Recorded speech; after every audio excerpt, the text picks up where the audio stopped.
This is an Asus Eeebox model B202 based on the Atom N270 CPU. It's not exactly powerful. And I dug this up because I need to try and get it working for a specific task that I need to do at work. We need to do something on a website that requires Internet Explorer, or as I like to call it, Internet Exploder. So unfortunately I can't run Linux and Chrome or Firefox like I normally would do in this case. Because this thing is way too slow to run Internet Explorer under Wine in Linux.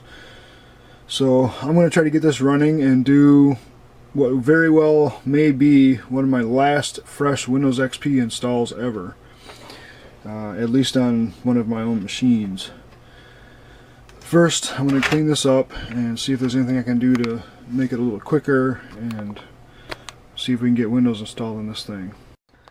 Well, after a lot of fighting with the top cover, I finally got it to come off. I had to figure out where all the little snaps were around the edges and what starting position to use and where to pry up on it, but finally got it. It's been a long time since I worked on one of these. Took the door off the RAM compartment, and I was surprised to find that there are 2 slots in here and only one's being used. And this system supports up to 2 gigs. It's got a single 1 gig stick installed in it right now. And I happen to dig up another 1 gig stick, so I'm going to put that in there, max out the RAM, and that'll make it a little bit better, at least for Windows XP. And once I'm done with this project, I'm going to be moving back to Linux on this, and maybe having that extra memory in there will make it run Linux a little better this time around as well, because this thing is very underpowered. But let me get this memory installed and hook this thing back up. Alright, I dug up my Windows XP Service Pack 3 disk, made an ISO, saved it to my file server, and I'm going to try to use this little SanDisk Cruiser to do the install. Put this in here. Okay, good, it detected it. Now, there should be a utility on this computer here called Rufus that I can use to put that ISO directly on the USB stick and just plug it in and install just like I would be from the actual CD. And here's my Rufus program. I'm not going to bother updating right now. Okay, that's my USB stick there. Create a bootable disk using, let's see here, trying to remember how to use this. Okay, ISO image, browse, and go onto my file server here, Windows XP Home SP3.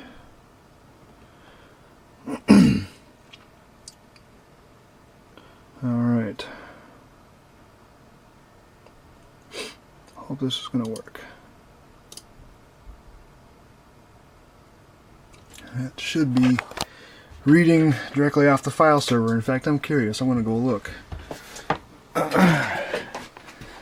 Not very often I program a USB stick directly off the server, but whatever works. I don't have enough space on the computer.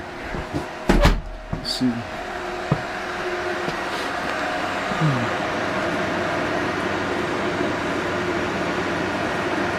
Anything reading? Yeah, it probably either finished or already buffered it already, because it's not accessing any of the drives at the moment. I'll head back in the workshop.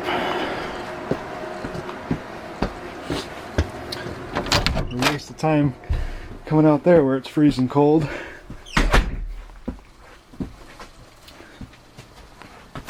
Ow! You know, still going nonetheless. Whatever.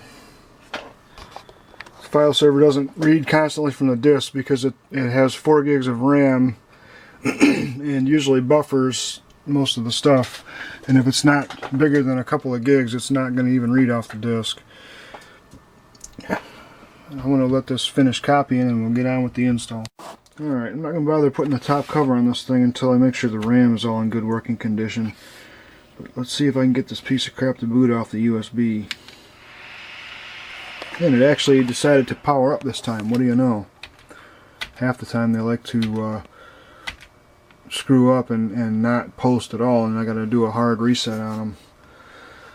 And the other annoyance with these things is that every single time I put in a different USB stick, I need to change the boot priority to that USB stick and save and exit. And as long as I use the same stick on the same port for a different time, it'll be fine. But if I go to one of my other USB sticks, or if I plug it into a different port, I gotta do this all over again. I can't just have it boot from the USB automatically. Even though there is an option in the BIOS for that, it just doesn't work. So let's see if this stick is going to boot. I've never actually done this with a Windows XP install before. Boot from USB. Hey, that's interesting.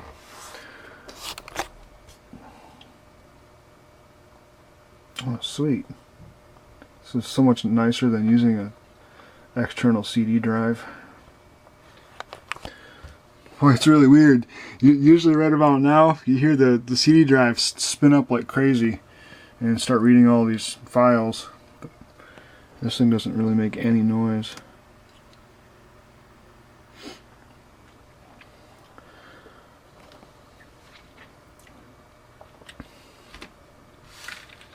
Eight. Wow. Ha! It picks up the memory stick is drive C. That's going to be annoying. So I'm going to have to partition this drive and probably restart the install, because I don't want the system drive to be like drive D. That's going to annoy the crap out of me. But I'll get this install moving and come back to this in a bit. Alright, after I redid the or deleted the old Linux partitions off that drive, it switched the drive letters around automatically. So it's in the process of copying right now. This ought to go a lot quicker than what it did off the CD drive. In fact, I can tell you right now it is for a definite, because it never moved that quick. At least from what I can remember, it never went that quick.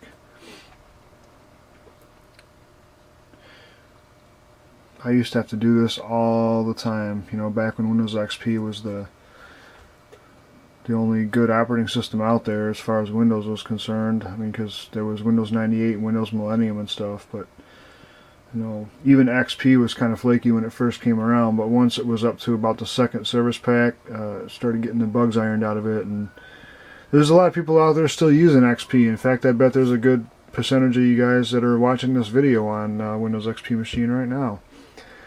And you know, in a ways I'm gonna miss it when it finally gets phased out, but today's hardware has vastly outgrown the capabilities of that 32-bit OS, and I'm a little tired of the stale interface at this point in time anyway, even with the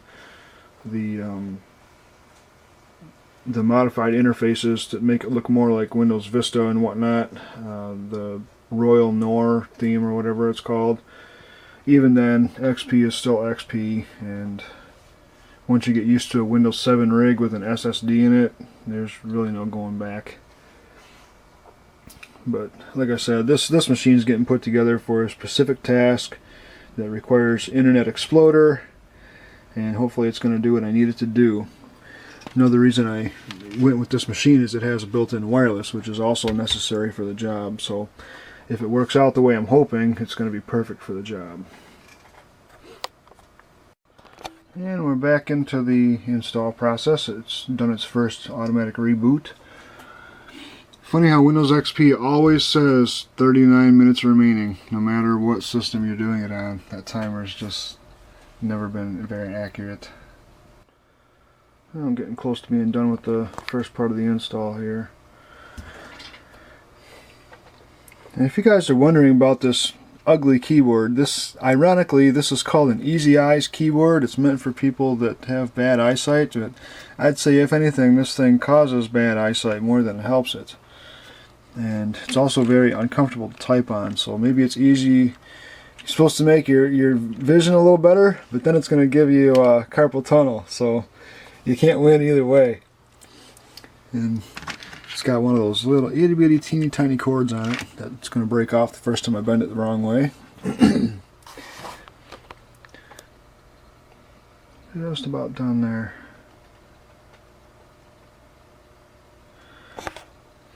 Also, if you're wondering about this Eeebox back here, this is a EB1006. It's a little bit newer. It's got HDMI output with the integrated Radeon, I think it's a 4350 GPU. Not much more useful than the integrated on this, but slightly better. I might experiment with this. This will be one of my little kind of low-end experimental Linux boxes over here.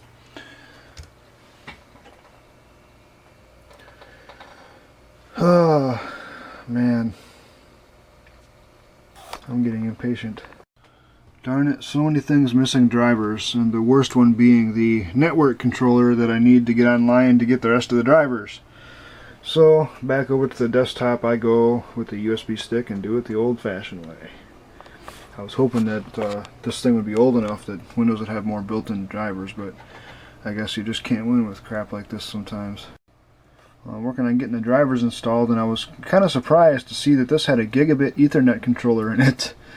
I'm not sure what the point of having a gigabit LAN controller in a computer that slow would be, but whatever. Of course, everything's running even slower now because I've got the network running and Windows is downloading a crap ton of updates in the background, which always brings the computer to its knees no matter how fast it is. Seems like, at least on Windows XP it did. Finally, we're getting somewhere. Even though the web page listed a Realtek chip for the audio, this had a VIA chipset in it. So I had to flip some drivers around, but it's working now. In fact, I'm over here warming my hands on the amp because it's freezing down here.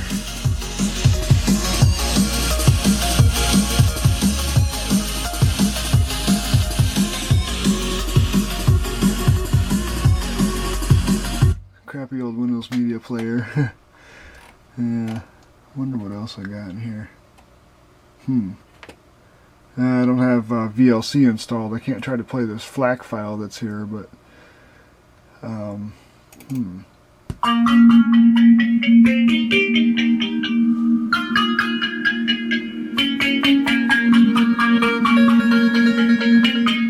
of loud.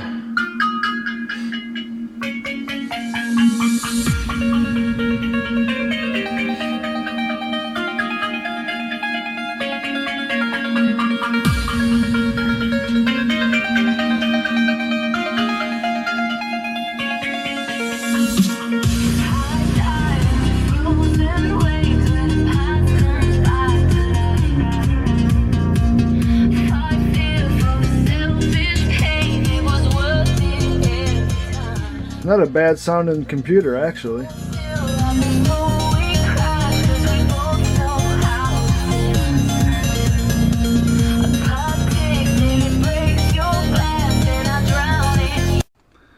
Yeah, I think I'm going to take a break and go get something to eat because this is probably going to take a long time.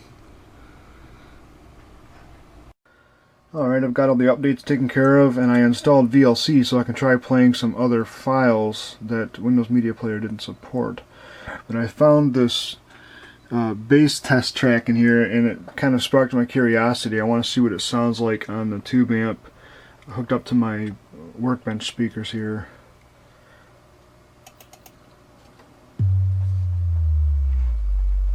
I love big speakers. Feel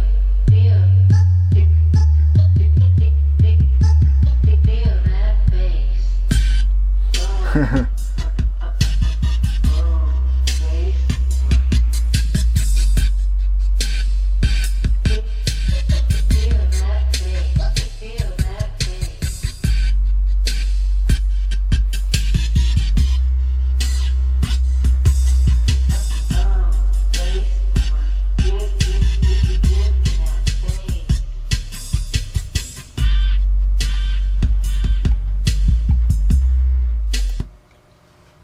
Oh, I shouldn't have stopped it right there. It was going to go down to a really low frequency, but oh well. It was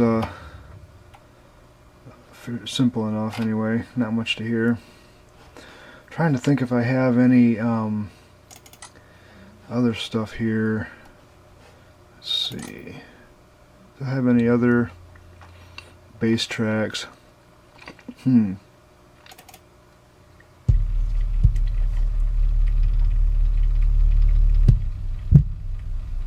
It's so low that it won't really play. And my tools are rattling.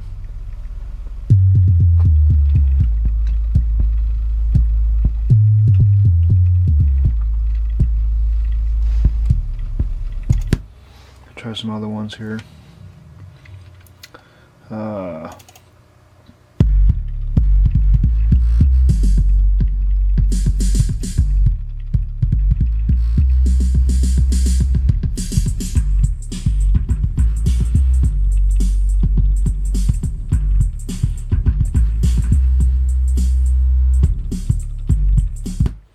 I barely have that up, and it's you know, rattling all the stuff in my tool rack, making it sound. The camera's probably picking up the rattling more than anything. Yeah, there's some funny stuff in here. Hey, can I put my clothes back on? My nipples are getting cold. So many things in here I haven't played in a long time. Videos. I wonder if I have any videos that I could try just to see what this. I really doubt this thing would play that 6 final render video, but can try it just out of curiosity. Where is it? It's just gonna fall on its face.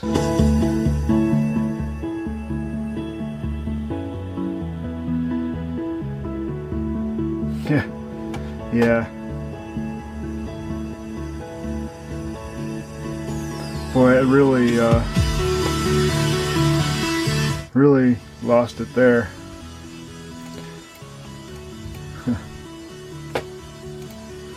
Can't even begin to handle it. What else do I got here? There's nothing really.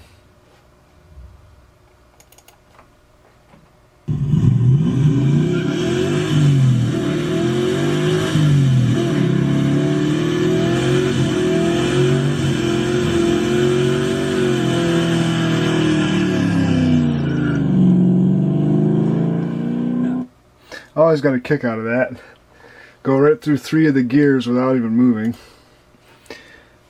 I love old muscle cars, man. They don't make them like that anymore. Oh, yeah, I can't really do a whole lot here. So it's not very entertaining. I wonder if Quake 3 will start up and run on this off the server.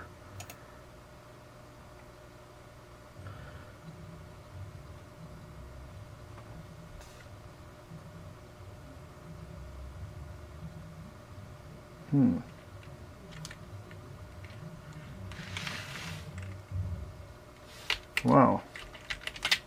I think it actually worked.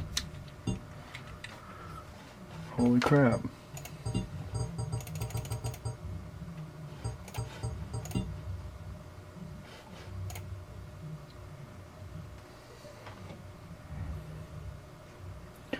Playing Quake 3 directly off the file server without even installing it.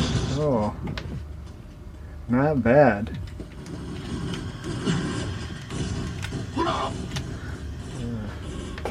Of course, I can't do this with one hand. You are tied for the lead.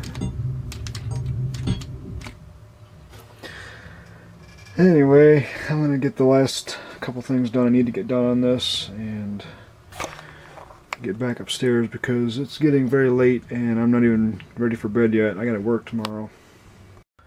I found something that might be interesting.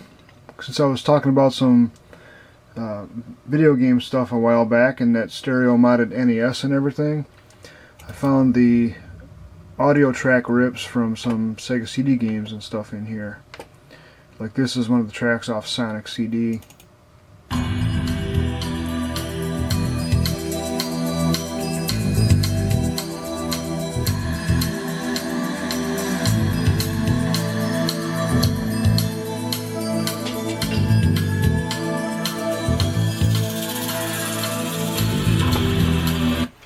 I always loved the soundtrack on some of those Sega CD games.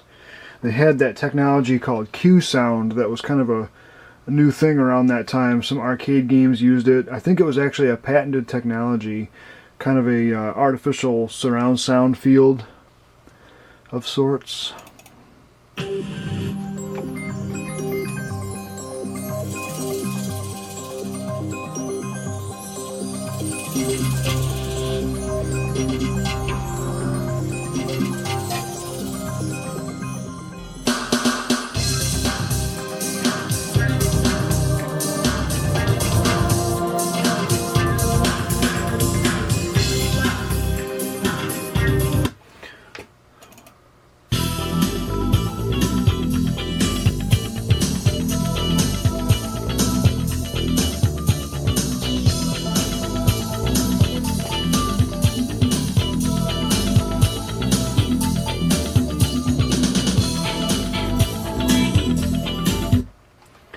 What else is in here?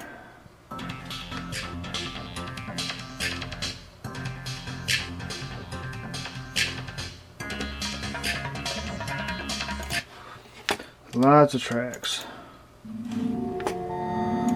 Boss music.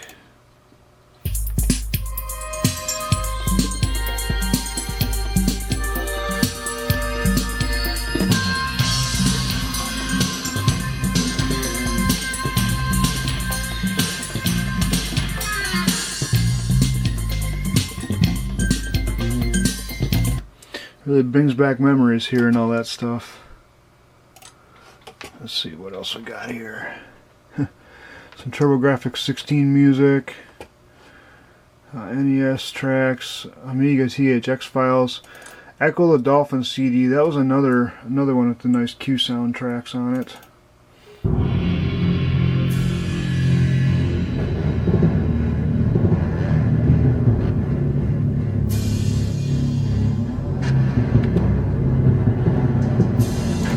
See if I can load up some other ones here.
Anyway, I don't want things to get too boring, so I don't have the plug-in for the THX files. I think I used Winamp with a plug-in to play these.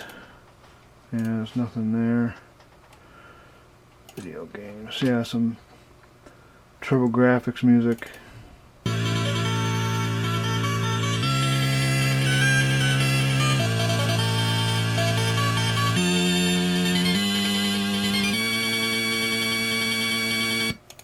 I actually had that system out recently and hooked up to the TV in the living room, and I was playing some games on it. It was pretty fun. Boy, I'm getting way off topic here. Anyway, I'm going to call this video done and get this edited and uploaded before I go to bed, and hopefully it was worth the time, because I sure don't have a lot of spare time these days.